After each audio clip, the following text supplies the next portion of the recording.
From Eyewitness News, this is Newsmakers. It's not your imagination. Normally below the radar, the Rhode Island Board of Elections has been front and center lately, tackling multiple high-profile controversies, including 2 campaign finance scandals swirling around House Speaker Nicholas Mattiello. This week on the first half of Newsmakers, veteran Rhode Island Board of Elections board member Stephen Erickson then. It's almost Infrastructure Week, so we zero in on a little-known state agency that finances some of Rhode Island's biggest capital projects, from clean water to roads and bridges. Our guest on the second half, CEO of the Rhode Island Infrastructure Bank, Jeff Diehl. Welcome to Newsmakers. I'm Tim White. Joining me on the program from WPRI.com, reporter Ted Nisi. Stephen Erickson from the Rhode Island Board of Elections, welcome to the program. And if people hear me refer to you as judge out of habit, just so you know, we don't normally refer to board members as judge. You were a retired district court judge. Right. So, and a former state rep. And a former state rep. And a former senior advisor to the governor. There we go. We've got a long list. We don't have time for your resume on the show. Sorry. So I do want to start with what we brought up in the open of the program, and that's with the Mattiello case. Yes. In summary, the Board of Elections ordered the Speaker to transfer $72,000 from his campaign account to his personal action, political action committee account for illegal donations used to fund his 2016 re-election campaign. But the board declined to fine or penalize the Speaker despite evidence the campaign engaged in illegal coordination that year. And look, the law seems pretty clear that someone who is an agent of a campaign cannot coordinate on an expenditure, otherwise it's the campaign's responsibility. Why was Mattiello allowed off the hook for the behavior of his staff? You just discussed 2 different topics. One is the coordination case, which is the Lawton case, and the other is the campaign finance issues with respect to the PAC transfers. Let's take it one at a time. With respect to the with respect to coordination, it is possible for a staff person to engage in activity that the candidate themselves is not aware of. So we have a question of who exactly is going to be responsible. We got great cooperation from the Speaker, frankly. As soon as we raised this issue, the Speaker's office and the Speaker came in. They gave us everything they had. They were willing to work with us. They demonstrated that there was no evidence that they were able to find, and I think it's reasonable because we put subpoenas out, to show that it was coordinated with the actual candidate. With respect to the other individuals... Before you get to the next part, just a follow-up question there, though. But you haven't interviewed the other individuals, so how can you make a determination on the involvement of, and feel confident about that decision on the involvement of Mattiello if you haven't interviewed Jeff Britt, Matt Jerzyk, Shauna Lawton? Well, some of those people have been avoiding any interaction with the board whatsoever. As you know, I think it's now well known that we issued subpoenas for those individuals. In one case, the subpoena we had to serve through alternative service. In the other cases, they simply ignored it and didn't respond at all. So we have to come to those people and still say, what do you have? Now, how does that impact the future? We don't know because we haven't talked to them, because we haven't been able to talk to them, because they haven't responded to the legal process. So we will take this one step at a time and look at when we get these people in front of the board under contempt authority, and then we'll see what they have to say. And what if they were to say, you know, and I'm not saying this is true, the Speaker's people will be watching, but if they say actually the Speaker was involved and he managed to, you know, mislead the board about that, can you reopen what you found? You know, when you haven't talked to the principals, it would seem like you could still find out surprising information. We have a consent order. The consent order includes an admission that there was effectively improper coordination on the part of other individuals. There is an understanding that that order is entered as consistent with all the facts in the case. So if that turned out not to be true, that would be a different question. But that's a hypothetical, and we only deal with hypotheticals in law school. We don't deal with them on TV. So the subpoenas that were issued for the individuals we named, as you said, they've been ignoring them. Does the board subpoena power lack teeth? Oh, it's very strong. It's the same as a judge would have in court. So whatever a judge can do when somebody fails to respond to a subpoena, the first thing you do is you set up a hearing date, and we're in the process of doing that. Okay. You notify them You ask them to appear, and if they don't appear, you can issue a warrant? A warrant. Yes. Well, as we've been discussing in other matters, yes, there are civil warrants that can be issued to direct the people to be brought before the board, just like there are for courts. So what's your message to not just those folks, any campaign operator who thinks it's just the Board of Elections, I can ignore a subpoena? Will the board, see it through, or could you just tuck that in a drawer and maybe the board won't come back to you? We're very serious. There's a new set of sheriffs in town, and we're very serious about having the board exercise its authority. We're very serious about people responding to the board. We have used the contempt power already once in the last couple of years, and we will use it if we need it to get cooperation. That, as a government, we have to be able to self-police ourselves. People have to have confidence in government. Self-policing means that you have a strong ethics commission, a strong board of elections, an engaged attorney general. All of these things are important to make people have a degree of confidence in the system. Can the board, just to get a little technical, can the board handle that warrant, or whatever you call it, a body attachment, I guess, unilaterally, or do you have to seek the Attorney General to do that? No, we can do it by ourselves. Okay. Going forward, now, does the board plan to change anything in how they approach these cases, be maybe more aggressive in investigating coordination? Well, if you will support our proposal for 2 new auditors, an investigator, and an IT person, then we can become much more aggressive. It's not our support, actually, that you need to get that. You need the General Assembly's support. We generally need to really up the game in terms of our resources to be able to do these investigations. If you look at what Massachusetts has, for example, it's far beyond. Do you think there's any appetite by the legislature to give you those tools? I think that there is a general belief that we have to do something to improve the credibility of the government with the voters. I want to ask you to go back to, so as you said correctly, of course, there was the mailer, the Lawton mailer, which was the coordination piece. And then separately, as Tim mentioned, there was this business where the speaker, it turned out, spent $72,000 in his campaign out of his PAC, his political action committee, which you're not allowed to do over $1,000, and you made him transfer the money from his personal account. We'll have to go into the PAC to cover that. We got heard from a lot of people about that decision, that enforcement, and one of them I wanted to quote to you and get your response was former Cranston City Councilman Don Botts.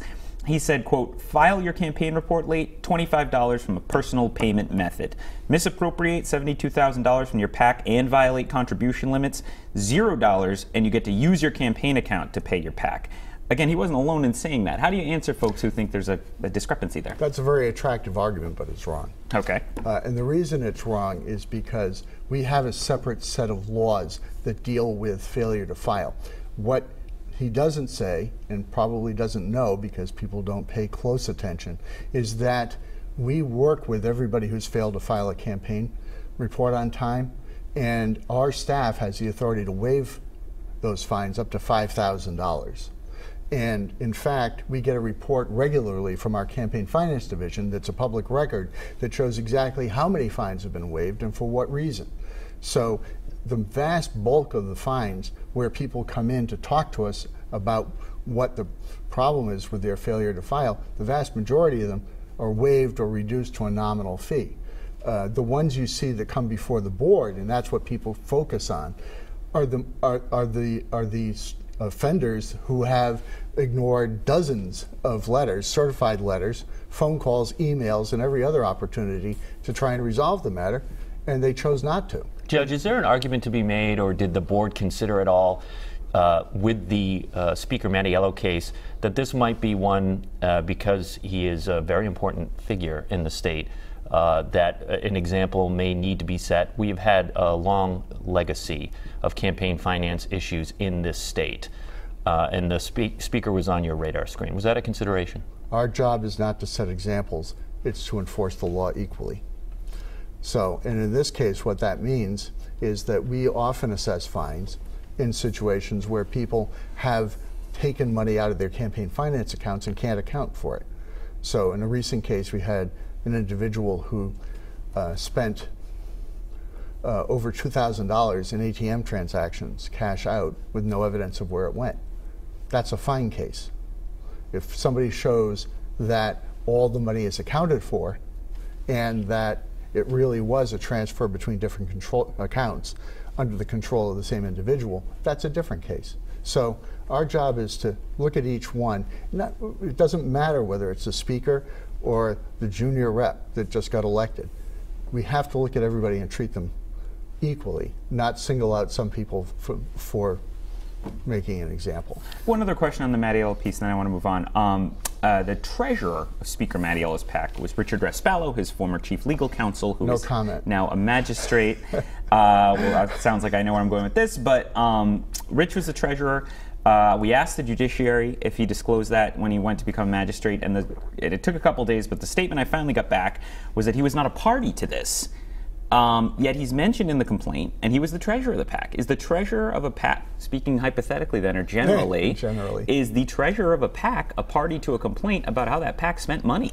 Right now, under the existing law, the treasurer is not responsible for the PAC's activities. One of the bills we have in the General Assembly is to make the treasurers of PACs responsible. We have a lot of PACs that spend all their money, disappear, never file a report, and nobody's responsible. We have to waive the fees.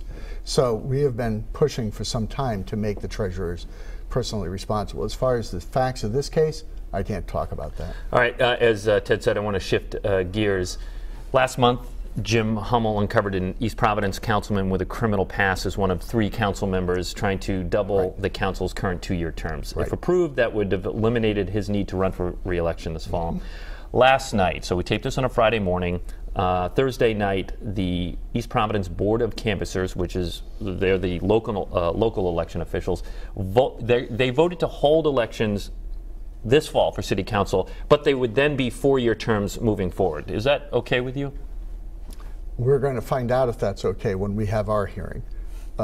So nothing really changes for the Board of Elections, even though the Board of Canvassers made that vote? Local boards of canvassers operate under our authority and under our supervision. This is another example where we're making steps to make the board more engaged and more involved in setting up decisions that are applicable across the board and which have a degree of distance from the local political operation. So we are going forward with the hearing as far as I know, and I think that there were some issues with what happened last night. Tell me what? Well, I don't think the board should have gone into executive session. I had that question for you. Jim Hummel reported 90 minutes they were in a closed-door session, and for reporters that is very frustrating because closed-door sessions are just that. Right. They said they were discussing litigation issues, but then they come out and take a vote. So you sound concerned about that. I am absolutely concerned about that. I think it's a violation of the Open Meetings Act for 2 reasons. First of all, because the issue of the Board of Elections hearing is not litigation. It's simply not. It's an administrative hearing. Well, let's play devil's advocate. Sure. The Attorney General's office says they're going to go to the Supreme Court on this one. Well, they've gone and they haven't gotten very far. They haven't gotten very far, but yet. And I don't think they're going to get very far. Okay, but you're talking hypotheticals, and that's only good for law school. No, I'm talking about. I've seen the documents. I don't think they're going very far. All right. So, but that is technically litigation, right? I mean, it could be. Yes. That is, but not the Board of Elections hearing. You mean Board of Canvassers? I'm sorry. No, the Board of Elections hearing. Our hearing is an administrative oversight hearing, not litigation. And we told them that was a problem before they went in last night. And I don't have all the details, but if they discussed the Board of Elections hearing, that should have been an open session. Can you get the minutes from the executive session as a member of the board? No, they sealed them. So we're going to have some discussions, I expect, with their attorney. And if you discover that they did discuss something that wasn't litigation, I'm filing. You're going to file a complaint. I will personally file a complaint. And that goes to the Attorney General's office? Yes. Okay. Well, call us when you do. You'll be on my list. So I want to ask you, I want to zoom out a little bit. We've talked about some good specifics here, but you've been on the board. What year? 2010? When did Lincoln Chafee put you on the Board of Elections? For my sins, it was 2014. 2014. Okay, so you've not been there heading into 5 years. Yep. The board had a mixed reputation, I would say, around the time you came in. Robert Kando, the former executive director, who later left under a bit of a cloud, There were reports in the Journal did a good job covering it at the time. They would hear yelling in the private meetings and things like that. What state did you find the Board of Elections in when you joined? And because I know you were concerned about what you found, and what progress do you think has been made? We have made a tremendous amount of progress, and it's not because the board membership has changed, although some have. It's also because we've refocused on the issues that I think are important, the oversight issues for elections. And I think we've made a huge amount of progress in a variety of ways. Working with the Secretary of State, we have a good, close working relationship with the Secretary of State. We have initiated legislative changes. We do this. We helped support and get enacted the post-election random audit bill, which is a tremendous improvement. We've worked to make the polls work better. We've identified problems in this current cycle or the past cycle. So we're in a state of constant process improvement, I guess is the way to put it. And we're just going to keep doing that. You know, people come in and they attack you from the left and the right, and they've got political issues, but we're just going to stay right on what we think is the path toward improving confidence in the election process in the state. Let me follow up on that. You mentioned attacks. You've mixed it up quite a bit with Ken Block, for example, the former Republican gubernatorial candidate who's raised questions about some of your regulations. You're very vocal on Twitter. Sometimes you'll get in an argument with someone and I'm attached to it and I get to read 50 tweets. You get to see it. You know, you were a judge and you're in a quasi-judicial role now. Right. Well, and that's what Ken says. Ken worries about the fact that I'm quasi-judicial, but the key word is it's quasi, it's not judicial. The board does three functions. One, it hears adjudication of cases, and you never heard me say a word about any of the adjudication prior to the decision of the board. But we also do regulatory changes, and that's something where I've been a strong advocate, and I'm a vocal advocate for it. And the third is administrative oversight, and that's another area that is policy-based, not judicially based. So as long as people understand that we do both judicial functions and administrative and regulatory functions, and that we have a responsibility to speak out on issues of election law and to try and make sure that the public understands where our flaws are, where our real flaws are, because we have real flaws, and what we're doing to try and improve those flaws. So, what's the biggest flaw right now? I knew you were going to say that when I started going down that road. In 30 seconds, we have to go to a break. Okay, in 30 seconds, the biggest flaw now is that we do not have a way to ensure that people whose mail ballots are voided because they forgot to sign it correctly have an opportunity to fix it. And we are doing a regulation this year to do it. Now, will that be in place for this fall's election? Yes, it will be. We've already set it out. So people hear from you, rather than have it just voided and thrown away, you'll somehow get back to them and say, hey, you got to sign this if you want to vote. Exactly. Stephen Erickson, board member for the Rhode Island Board of Elections. We had more to talk to you about. We have elections coming up. If you're willing to, we'd like to have you back and maybe tackle some more of those things. That would be great. All right. When we come back on Newsmakers, we're going to bring up Jeff Diehl. He's the CEO of the Rhode Island Infrastructure Bank. Stay with us. You're watching Newsmakers.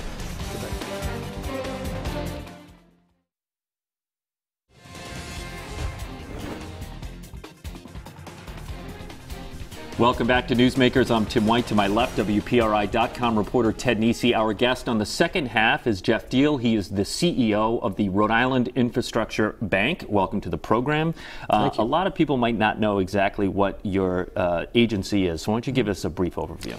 Well, we're a quasi-state agency that's really the centralized hub of local infrastructure investment, and we really focus on four sectors. Water, which is clean drinking water, what we call clean water, which is wastewater, sewers, energy in both public sector and commercial, and we're working on residential, brownfields, and municipal road and bridge. So it's really those four.